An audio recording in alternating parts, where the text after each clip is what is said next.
தஞ்சாவூர் மாவட்டம் திருவோணம் அருகே லட்சுமிபுரத்தில் சமையல் எரிவாயு சிலிண்டர் வெடித்து விபத்துக்குள்ளானதில் 11 பேர் படுகாயமடைந்தனர்.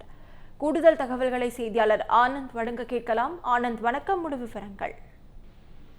வணக்கம் நவீனா.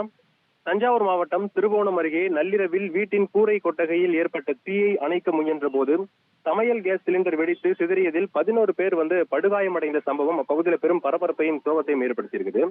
திருவோணம் அருகே உள்ள சின்னம்மன் குடிக்காடு லட்சுமிபுரம் பகுதியைச் சேர்ந்தவர் முருகையன்.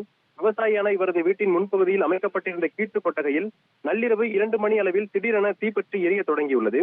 இதை கண்டு அதிர்ச்சியடைந்த குடும்பத்தினர் அலறல் சத்தம் கேட்டு அக்கம் பக்கத்தில் இருந்த பொதுமக்கள் உடனடியாக அங்கு திரண்டு வந்து தீயை அணைக்கும் முயற்சியில் தீவிரமாக ஈடுபட்டனர். பொதுமக்கள் தீயை கட்டுப்படுத்த போராடி கொண்டிருந்த வேளையில் அந்த கொட்டகையில் சமையலுக்காக வைக்கப்பட்டிருந்த கேஸ் சிலிண்டர் பயங்கர சத்தத்துடன் வெடித்து சிதறியது.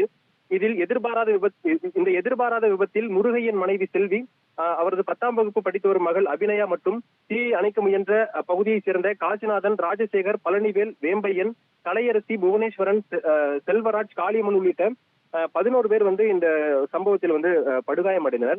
சம்பவம் குறித்து தகவல் அறிந்து வந்த கரம்பக்குடி தீயணைப்பு நிலைய வீரர்கள் சம்பவ இடத்திற்கு விரைந்து தீயை அணைத்ததுடன் காயமடைந்தவர்களை மீட்டு சிகிச்சைக்காக அனுப்பி வைத்தனர். காயமடைந்தவர்களில் 7 பேர் கவலைக்கிடமாக இருந்த நிலையில் தீவிர சிகிச்சைக்காக தஞ்சாவூர் அரசு மருத்துவக் கல்லூரி மருத்துவமனையில் அனுமதிக்கப்பட்டுள்ளனர்.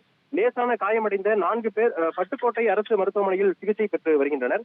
இந்த சம்பவம் குறித்து தகவல் அறிந்து வந்த சம்பவ இடத்திற்கு நேரில் வந்த தஞ்சை சரக டிஐஜி ஜியாவுல் ஹக் மற்றும் தஞ்சை மாவட்ட காவல் கண்காணிப்பாளர் சுந்தரவதனம் ஆகியோர் விபத்து நடந்த இடத்தை ஆய்வு செய்து விசாரணை மேற்கொண்டனர். மேலும் இந்த சம்பவம் தொடர்பாக திருவோணம் காவல்துறையினர் வழக்கு பதிவு செய்து தீவிர விசாரணை நடத்தி வருகின்றனர். நவீனா, விவரங்களுக்கு நன்றி ஆனந்த்.